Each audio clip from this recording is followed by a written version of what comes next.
খেলার শুরু থেকেই আর্জেন্টিনা ছিল আগ্রাসী মোডে। বল পজিশন, পাসিং সব কিছুতেই ছিল তাদের আধিপত্য। প্রথম গোলটা আসে ম্যাচের শুরুর দিকে। মিডফিল্ড থেকে দারুণ এক মুভ তৈরি করে মলিনা।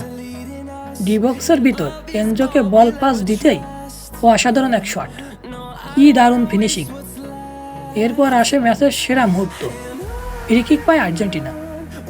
মেসি না থাকায় ফ্রি কিক নিতে এগিয়ে আসে নিকোপাস। সবাই তাকিয়ে আছে তরুণ তারকা নিকোপাসের দিকে।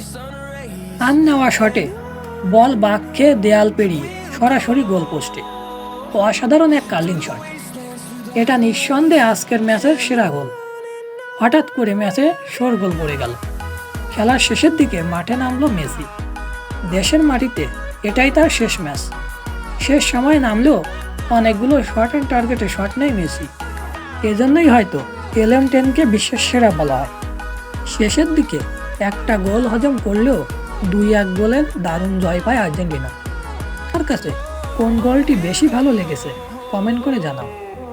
ভিডিওটি ভালো লাগলে চ্যানেলটি সাবস্ক্রাইব করতে ভুলো না।